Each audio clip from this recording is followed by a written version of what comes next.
This talk was delivered in January 2021, online obviously, for the Ingleborough Archaeology Group.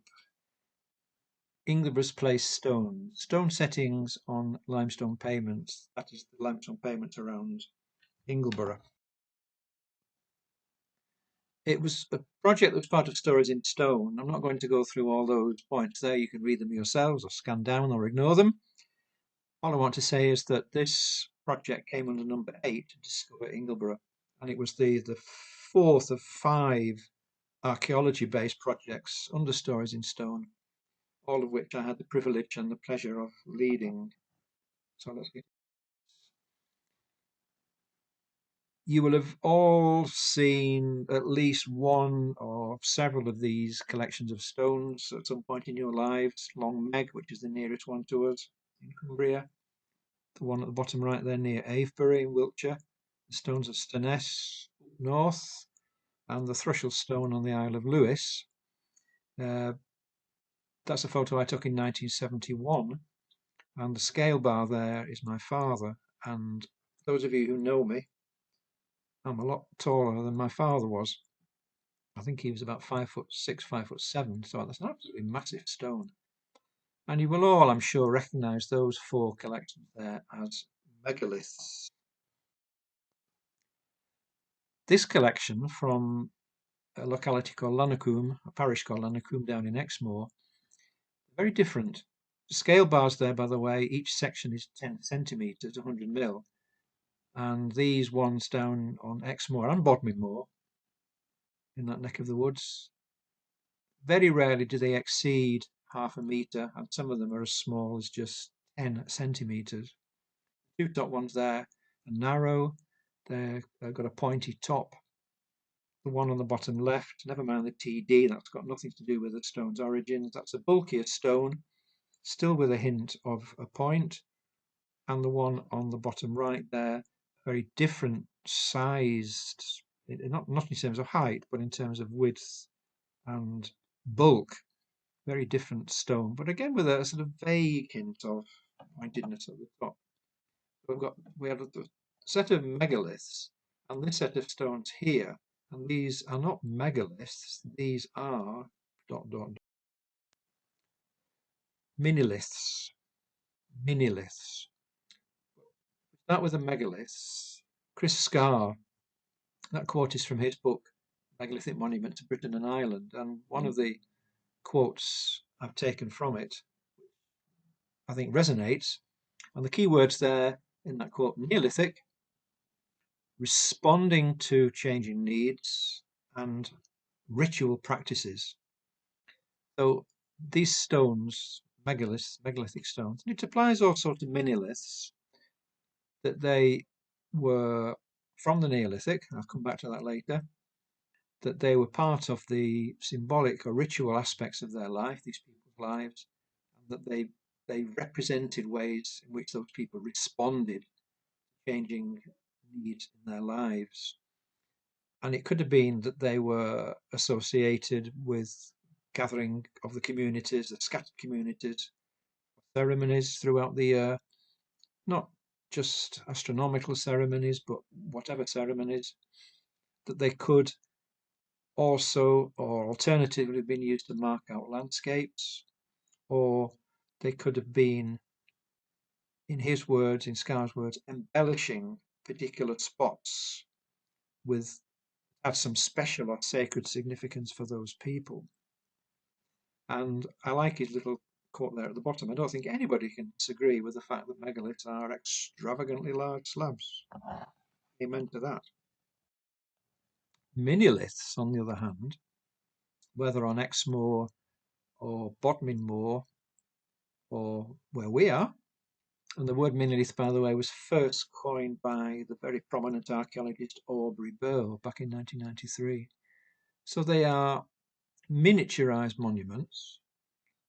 They're obviously miniaturized, but they're still monuments. They're still performing the same functions as the megaliths. Instead, they rarely exceed half a metre in height. You get distinct regional variations. So the ones on Exmoor are not necessarily the same as the ones on Bodmin Moor. So you get this distinct variation in monument building, and a tradition that's clearly vibrant, was clearly vibrant. It must have been a vibrant community to have gone to all the effort putting those things in place, getting them to the spot, putting them in place, whether they're large or small, and whether it was top down by force or top down, by diktat or by encouragement or by the community coming together and making a democratic decision. We'll never know. They've all, megaliths and monoliths, have been dated to the sort of late Neolithic, early Bronze Age transition period, say between 3,000 and 2,000 years BC, dated by analogy and relationships to known monument types, particularly burial cairns. I shall come back to this. And the term not the term, but these small settings, these small monuments on Exmoor were first recorded by Camden 400 or 500 years ago. On Exmoor, the majority were set into holes that had been specially dug, and to keep them in place, small packing stones were rammed in, hammered in, to stop them keeling over. And you get, on Exmoor and Bottommoor, either individual settings, pairs, circles, geometric patterns, and without exception, they're found beyond the limits of cultivation. And as we'll see as we go through this talk, there's a lot on that slide there that can be applied to the Ingleborough stone setting. I'm using and will be using this term stone settings, which is a generic term for really any stone that's been put in place. When I put this project together, I call them place deposits, which they are place deposits, but I've turned to the term settings because that's more widely used than place deposit. But don't use the R word. Megaliths and miniliths together, according to Gillings and Pollard in that article there. Gillings has done a heck of a lot of work on the stone settings down in the Southwest Peninsula. They shouldn't just be seen as, quote, monuments in the landscape. In other words, they shouldn't just be seen as things plonked there. They should be seen as elements of landscape engagement. In other words, they should be seen as almost as animate objects, as vibrant, living elements of the landscape, enabling the people who put them there and who lived there at that time, enable them to engage with their particular landscape. Maybe a bit of a difficult concept to accept, but not to be rejected. Turning to Ingleborough, stone settings on Ingleborough. As far as I know, no serious work had been done on these things on Ingleborough or anywhere else in the north, for that matter, in the north of England, I mean, before the Stories in Stone project. That doesn't mean that nobody knew they were there. And I can't remember when it was, but 20 or maybe more years ago, there was an IAG walk somewhere on Ingleborough, I can't remember where it was, where we looked at various prehistoric features, including some of these stone settings. But as I say, to my knowledge, no serious work was done on recording them and trying to interpret them. We didn't set out to do every pavement or to do every bit of the chosen pavement, but wanted to get as comprehensive and representative a sample as possible. So we put together 19 pavements of varying size. In fact, we added an extra one just to the west of number 3. Should be number 3. No, just to the west of number 5, I beg your pardon. Later on, because somebody pointed out there were some there, and we looked at them. And of those 20 pavements, all but 5 had stone settings. And there are reasons why the 5 did not have stone settings. Obvious reasons when you look at those pavements. What did we do? How did we do it? The first thing was a walkover of the chosen pavements, systematic walkover, and plotting with a decent GPS, plotting the location of individual stones. Also a photographic record from different angles and records of the sort of context of each pavement, detailed measurements, width, height, depth below the pavement, thickness, and so on. And everything was entered on a template survey form so that each group was doing the same thing in the same way. I'll come back to the lichen. Each team also compiled field notes and made sketches if necessary. And then there was they estimated the lichen cover on both faces of the stones, both above and below the pavement top. That, to my mind, when I set up this project, was important. To identify the lichen species was important, and I'll come back to that later, if I may. 3 teams. I led Team A. Sheila Gordon and John Asher led the other 2 teams. Duds then means there were pavements that didn't have any settings. Some of the pavements were bigger, which is why Sheila's team, for example, had Scales Moor, which is a huge pavement. And I set up various criteria, and the one I want to really stress that the stones that were recorded had to be, first of all, absolutely rammed solid in the grike, not loose. And secondly, they had to be of a particular, they had to be shaped. They had to be distinctively shaped. Altogether, we recorded 130 individual features. That's not 130 individual stones because the arrangements obviously had multiple stones, as did the lines. But 130 across these 15 pavements, 130 individual settings were recorded. I'm going to go through several of them with a map and a couple of representative photographs just to show the distribution patterns and what they look like.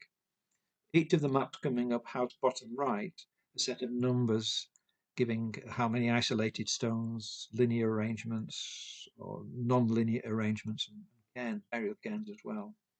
The number of things plotted on the maps may not correspond to the numbers because they may be slightly off map. So here on Mooton Scars, above Mooton Scars, and that blue area, by the way, is what proved to be the Anglo-Saxon settlements that we looked at in detail in 2013-14 as a group. I've got a set of isolated stones there. The 2 lines are off the map, and the 7 stones, and typical stones on that part of Mooton Scars. 2 there. These red and white scale bars, if you don't know, each section is 50 centimetres, half a metre. The top one there got a double pointed top. Both of them have got notches, natural notches, and I don't think anybody can disagree that they're not weird in shape and big.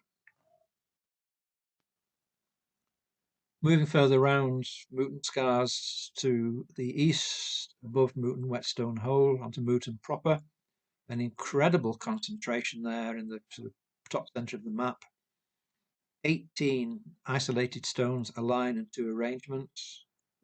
The arrangements they're shown as red triangles, the line shown as the orange, in this case north-south line. And that's in an area, 150 by 220 metres or so. Incredible concentration of stones there, and some really beautiful ones. So again, the top right one there, it's pointed, several points. It's got these natural notches. It's an absolutely weird shape. The one bottom right there, very different, but a huge stone, massive stone, almost 2 metres in height. This is what would be termed in the jargon as sort of anthropomorphic stone. On White Scars above Criner Bottom to the southwest of the bulk of Ingleborough, large area of limestone pavement on different levels, 13 isolated stones, a line and an arrangement both off map. 6 cairns. And if you look at the grouping down towards the bottom left, 4 isolated stones in association with 2 cairns. If you look at the group more or less centre right, 3 isolated stones and a cairn. Go towards the northwest near the vertical blue line, again 3 isolated stones and 1 cairn. And if you just go northeast of that grouping, there's another isolated stone very, very close to a cairn where it says cairn. And those 2 photos there show 2 stones. It's very hard, at least I found it very hard, to photograph grey stones on a grey surface under a grey sky, but never mind. The top photo there is one that's sort of icebergish. There's more of it below the surface than there is above it. And the one on the bottom there, on the bottom right, again, there's a lot of it underneath or below the pavement surface. They've both got a vague hint of pointedness. Scales Moor is a huge area. No way to get it on one map. This is just one little bit. There are 2 isolated stones there at the bottom, close to a cairn. But you've got the same kind of arrangement and the same kind of stones here as on the ones I've showed you and the ones I'm not showing you in maps and photos. And on the top photo there, it's a wonderful kind of pavement, these massive flat smooth flints with in some cases very deep grikes. Some of these grikes, it's don't drop your ranging pole down there because you never get it back deep. So this stone there with a pointed top just plonked in there and sticking out, absolutely rammed fast like all the others. On the bottom photo, that's Carol Doherty skipping across the pavement, going through a line. There's 1 stone in that line underneath, how shall I put this delicately, underneath the bottom of her rucksack, a pointed stone. There's 1 just in front of her left leg. And if you come from there halfway to the camera, there's another pointed stone there. You've got this line of little stones that she's skipping gently across. There's also on that picture a number of bulkier stones, which are sandstone erratics, so they're not relevant to this study. Harry Hallam's Moss, a wonderful area on the uppermost limestone terrace below the Black Shiver. 10 isolated stones, 2 lines, 1 there shown in the brown lines, 1 quite short, 1 long and sinuous, 3 arrangements, only 1 shown there, and 8 cairns. Now that long line, it starts at a burial cairn that's recorded as Monument Yorkshire Dales MYD 53163. That's on the edge of a limestone pavement, about 2 metres higher than the cairn at the other end of that line. You can drop about 2 metres. And this is, again, I stress it's just a line of stones. It's not a wall, it's discontinuous. And you've got a set of stones, I can't remember, was it something like 15 or 16 stones, that wend their way drunkenly across that lower pavement, seemingly connecting the 2 stones. I'm going to come back later to what this was all about, but while we're on this one, is it too fanciful for me to suggest that that line of stones was a way for whoever was buried in the right-hand burial cairn to communicate with whoever was buried in the other burial cairn? Was that their conduit of communication? Something to think about. These are 2 stones on Harry Hallam's Moss. Again, the top one, I've got a double point, huge stone, round in the grike. The bottom stone there, which again is just 1 stone with that V-shape cut in it, natural cut, notches, and a hint of pointing there also. And finally, Fell Close, the last one we did, 11 isolated stones, 2 lines which are down at the bottom near Silver Pot, two arrangements right up at the top, and one prominent burial cairn, which is shown there as a grey blob above where it says South House pavement. A cairn which is visible from all those stones in the top half of that map. We also surveyed earlier that very narrow South House Pavement Nature Reserve, where there are arrangements and a burial cairn and isolated stones in there. It all makes together. The walls, which are medieval there, take them out of this stone setting landscape. Two stones there. The top one, again, a pointed triangular stone, isolated stone, and the bottom photo there, which is the long line. There's a stone near the camera which is toppled over.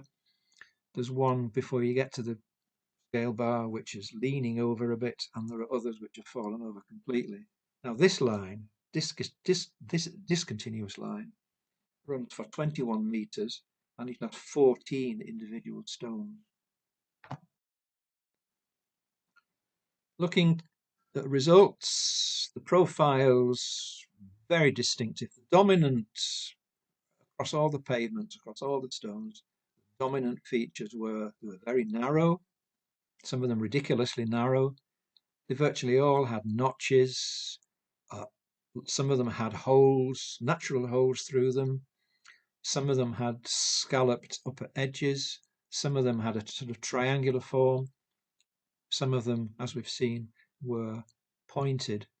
And each of the three teams independently came up with names for some of the particular stones. And those are some of the names that were mentioned. The hammerkop is a bird very common in East and Central Africa, which is a massive flat head. Its hammerkop is Afrikaans for hammerhead. And there's one stone which was named a moai after the Easter Island stones because it looks just like one. And some of the settings were propped up by smaller stones, and some were set in place with packing stones. This is something we need to revisit. I'll come back to that at the end of the talk. So the shape, the profiles were very distinct. They were chosen with care. Now the lichen. I was particularly keen on the orange, the yellow and the white lichen species, and this anthropomorphic stone there, now little grouping, photographed by Dr. Alan Pentecost, who is an acknowledged expert on all sorts of aspects of ecology and botany and lichenology, and he can tell you the names of goodness knows how many lichens in their Latin form. We went out with him for a day, and that stone there, the face pointing towards the camera, has got a lot of white and yellow and orange lichen as well as greys and blacks. The face pointing to Judith Allinson sat there has got virtually no white, yellow or orange. And I thought at the beginning, I hypothesized, that there might be some significance in stones that had significant amounts of yellow, orange and white, because by no means all of the stones did. Alan, bless him, very quickly disabused me, because the species shown on these white ones and the yellow ones and the orange ones are species of lichen that colonize bird poo. So the stones with lots and lots of white, orange and yellow bird poo are favourite points where birds sit and poo downwind. So that was the end of that hypothesis.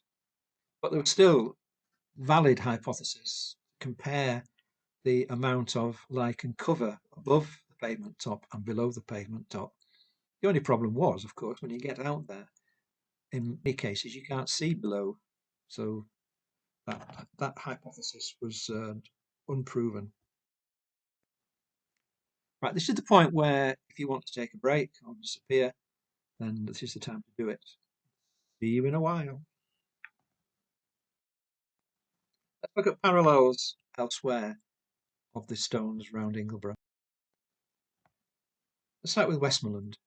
Carol Doherty and her husband Alan and a friend Miles Newman came on some of our surveys, and they were so enthused by it and so sort of entranced by the whole idea of these place stones, these stone settings, that they decided to do. They live in North Stainmore.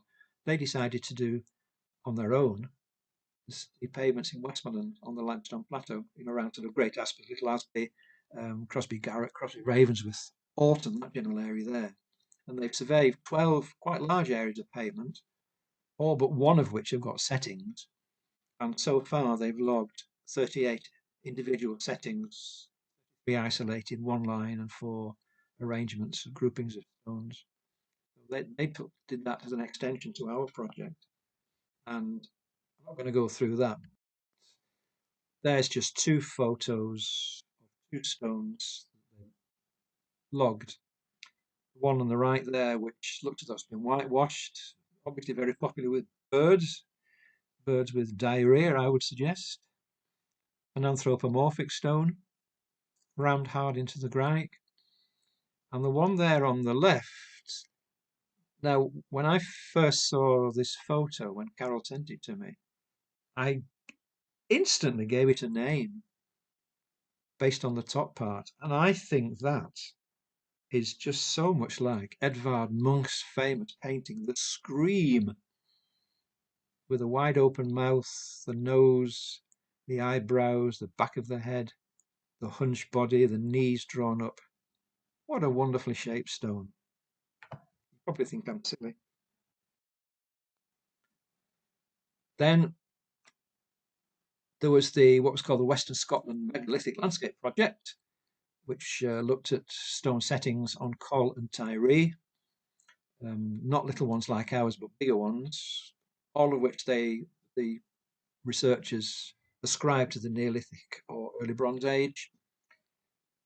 The next few slides have got red hash symbols. Those indicate that you can apply those points to the ones around Ingleborough. So on Col and Tyree, they found lots and lots of stone settings, either in freestanding contact, in other words, isolated, or in pairs, or in lines, or in circles.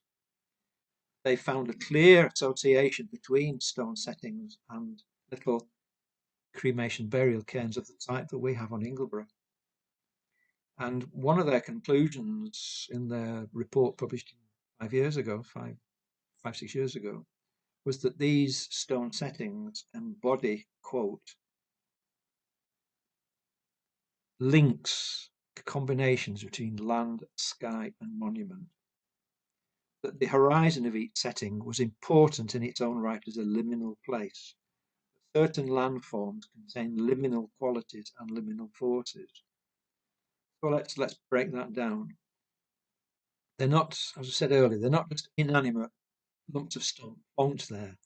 That they were there so that the community who put them there, the community that owned them, saw them as linking the monuments, linking the land and the sky. That when they looked at each stone and the horizon beyond each stone, what they were looking at was a liminal place. Now, this word liminal, which you may or may not be aware of, it's sort of in between. It means in between. So if you're not, for example, not fully awake and not asleep, you're sort of dozing off. That's a liminal situation. So liminal means in between, or in simple terms, neither this nor that. Or a term which is used a lot by people who've studied these stone settings, othered. Places or things which are othered. Now, for example, you've got people who are alive and you've got people who are no longer alive. And if you believe in, the idea of heaven and hell and what's in between, the in between is the liminal place. When you go when you go up there to meet St. Peter, you're not going to go straight to heaven or straight to hell. You're going to go into the waiting room, and you'll be there in that liminal place for a while before whoever it is decides whether you turn left or turn right. So this liminal idea, which has really sort of caught on in the last 20 years or so, this otherness. Then mentioned Exmoor and Bodmin before. I've mentioned Gilling's work. Tilly has also done work there, and work that he had published in 2000 said he believes that people, wherever those people are, have always, quote, imposed meaning, order, and coherence on natural landscapes. We do it now, don't we? We always will, and I'm sure we always have. The question is, to what extent did human agency, in other words, human agency is what people did, to what extent did human agency, in the case of Exmoor and Bodmin Moor, modify boulder and rock spreads, or natural clitter, as it's called, on the moors? And Tilly and his colleagues have identified 40 discrete arrangements on Exmoor and Bodmin Moor where stones, natural stones, were rearranged. And some of the conclusions there below, again with the red hashes there. The angle of repose of the long axis of all the stones was vertical or leaning, not horizontal. All of them were thin. All of them were different from nearby stones. All were designed to be seen while approaching upslope, regardless of the angle of slope. That they recognised a irregularity in the spacing of settings, and that the set stones were larger than the surrounding stones.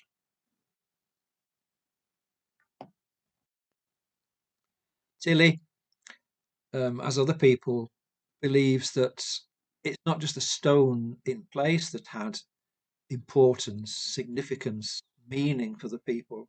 It was also the very act of moving those stones, however long or short the distance was, and of putting them in place. So those acts, the moving, the setting, and the aftermath, as it were, all had importance, attaching people to their environment, to their place, not just physically, but also emotionally. It gave them, according to Tilly and others, it put them in their place, showed them what their place was in the greater order of things. That people who did it were othering nature, changing nature, giving those stone settings their own life and soul. Again, it's a concept that some people might think is pie in the sky, but and I'm not a prehistorian, I stress. I rather like these ideas. And perhaps I can provide an anecdote from Moot and Scar. I was up there one day in 2019 when I just wanted to see up there how many stones there were before I took my team up there. And there was one huge anthropomorphic stone, that was almost as tall as me, and I'm just over a fraction over 6 foot, which I knew, and I knew there were around it. There's a burial cairn very close by, quite a big burial cairn close by, and also I knew there were a number of smaller stone settings, like the ones we've been looking at. When I got there on that particular day, I was absolutely staggered because I counted over 30 new settings, not rammed into the ground, but placed just sort of balanced on top of the pavement, on top of the clint. So somebody had been up there, recognised the significance of that spot, and added their own little bit to it. So those people, I mean, I go up there quite regularly, so they were very new. I don't know, not more than a year, I would say, possibly 2 years, I don't know. But those people were up there and they had othered nature in their own way to their own ends. And Tilly, I like this bit, Tilly also believes that whoever set the stones gave them names, that those names, not like the names we gave them, but those names may have related to those who came before, whether real people or spirits. And we've covered this idea of naming them already in the talk, the bird's heads and the horse's head and the rocking horse and so on. Gillings, coming back to him, on Exmoor, he identified 59 settings, again, all assumed to be Neolithic Bronze Age, all associated with these small burial cairns, all mini-liths, a lot of them with packing stones, or what he calls triggers, many set on bare rock surfaces. Like I said, they haven't got the limestone down there, but we have. They were set on bare rock surfaces, in his view, to maximize engagement with rock. There's no way of proving that, obviously, but it's been a nice idea. Burial cairns I've already mentioned. And also he used the term orchestrating links, which is similar to what Tilly was talking about. The links between people and place. Not seeing them as distinct things, but putting them together. People and place cannot be separated. And Doug Mitchum did his PhD on stone settings on Exmoor. Again, he found close associations in his survey area with small burial cairns. He strongly stressed this ritualistic relevance. And he sees the settings as sentient beings, as per the other two people, Gillings and Tilly, facilitating human interaction with place. The same idea, whether it was meeting places or transitional places, places in between or on boundaries, or sites with spiritual significance like springs or wetlands, or liminal places. It doesn't matter. It was enabling the stones to be living links between people and place. More generally, Gerard's 2019 looked at various areas, and of his survey, 41% of his stone rows finished at a burial cairn or something similar. A few near ritual space, of which 55 were associated with burial cairns, and he came up with a list of possible purposes for these stone settings: processional ways, something to do with astronomy, boundary markers, route markers, markers that were significant in some way, or just stones which had aesthetic significance, meeting places for whatever reason, navigational tools, memorials to the dead, totems of a particular kinship group, and again this idea of affiliation with a specific place, rooting people in space, in place. And there are ethnographic parallels that I'm sure there are more than the ones here, but in Slovenia there is a feature in the Slovene language called, if I pronounce it correctly, which I probably won't, špičneki. These are pointed stones placed at the entrance to somebody's property, either in the present or in the past. And the stones, it's believed in Slovenia, the pointedness of the stones, that's pointing to heaven.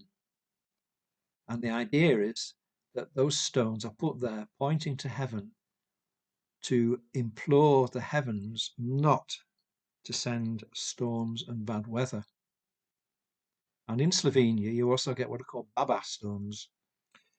These are stones chosen for their specific location on the way between the village in the past and the summer pastures, the summer grazings, the summer shearings, where the shepherds maybe left some coins or a bit of food or some kind of offering. And this was, according to Slovenian anthropologists, was to enable the people in those areas, those mountain areas, to relate to their landscape, to understand their landscape. And it was, again, a way of seeking protection against bad weather and other disasters. Baba can mean either grandmother or Mother Earth. Similarly, in Arctic Norway, the Sami people, I don't know whether they still do, but they certainly used to imbue particular places and particular features with supernatural properties,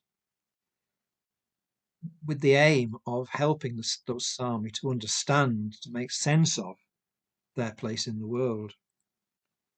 And it's significant that all of the stones that the Sami chose in this way had very distinctive shapes.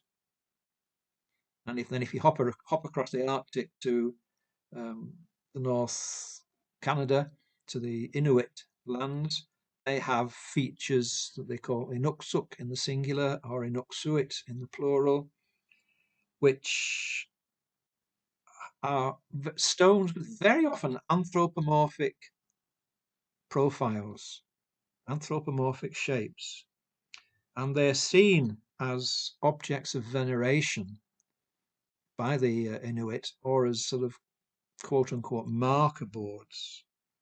And they consist usually of just an upright stone, and they're found either in isolation or in lines.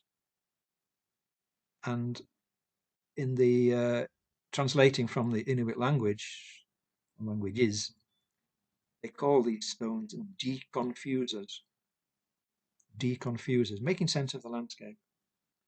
And then nearer to home, I asked somebody who's done a lot of work in the Burren in Western Ireland, County Clare, if you get any of these standing stones on the Burren, which again is a fantastic limestone pavement. And he said, yes, they do. They are there.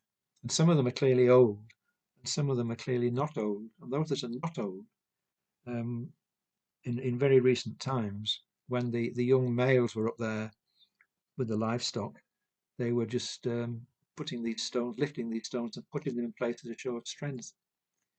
According to my contact, you can tell very clearly which are the old stones and which are the new settings.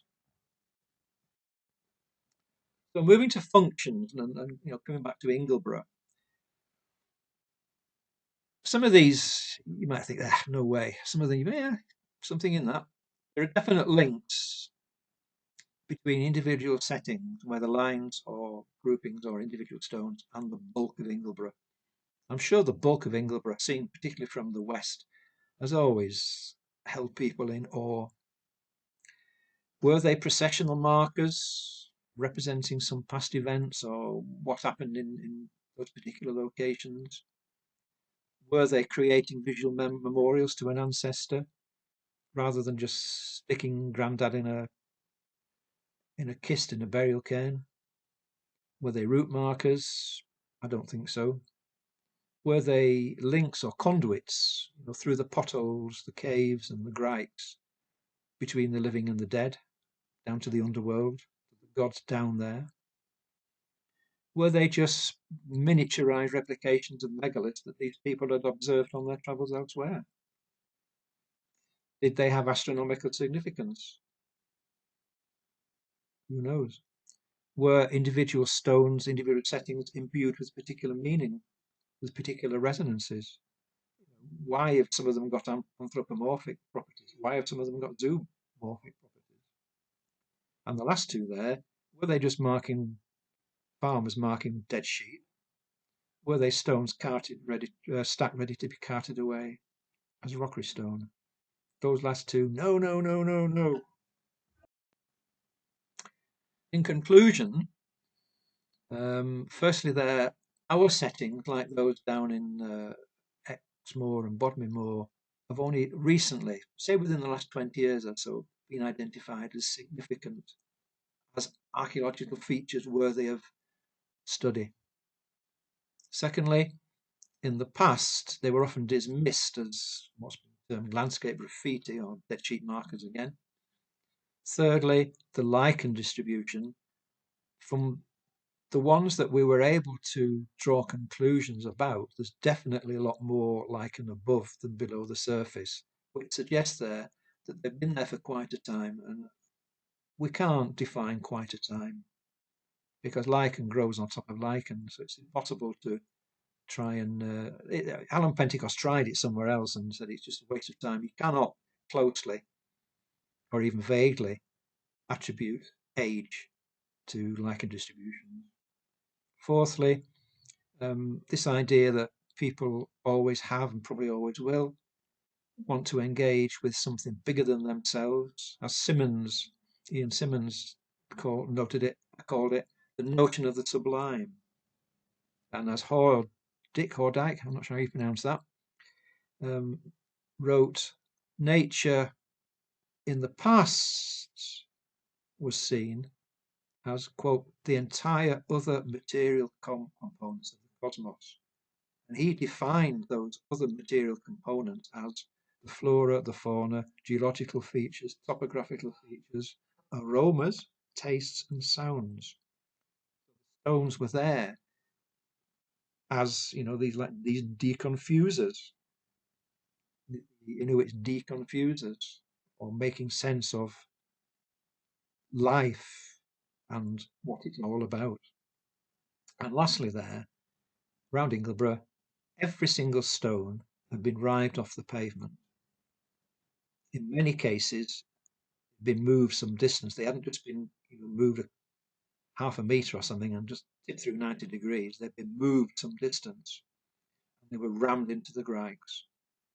A lot of them were really big stones. There's no way that one person could have done it. It was in the vast majority of cases on Ingleborough, people came together to put those things in place.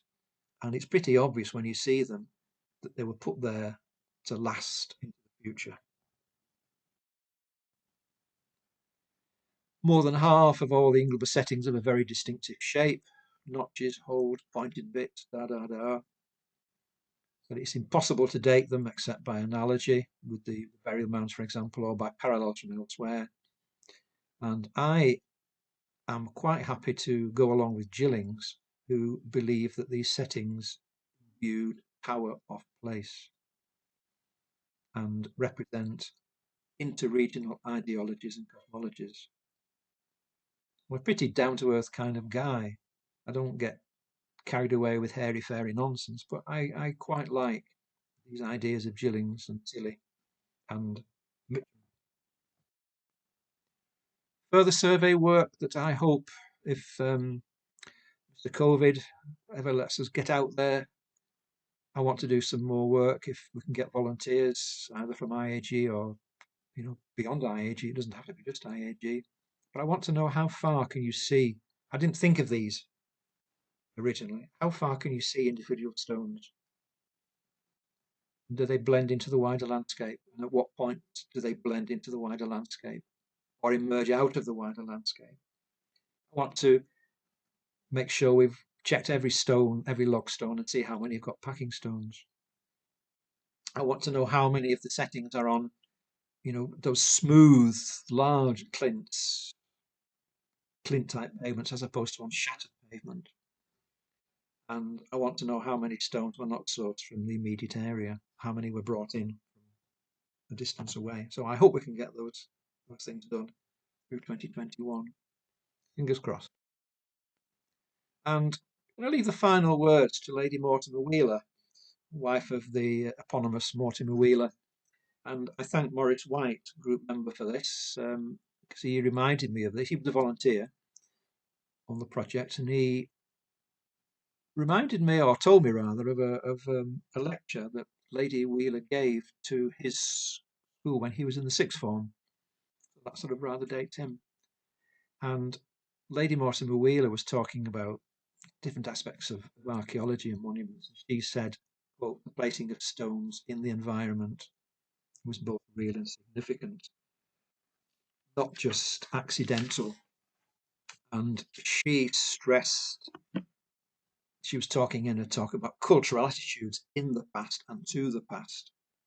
And she poo-pooed the idea that civilization, quote unquote, started in the Levant or in the Mediterranean in Turkey and spread slowly through the Med and up the rivers, eventually to the marginal land around the Irish Sea. She poo-pooed that.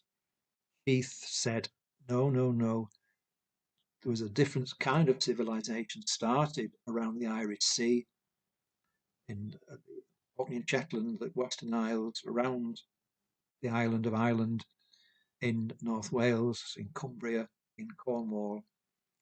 It started there in a different way at the same time, or possibly even earlier.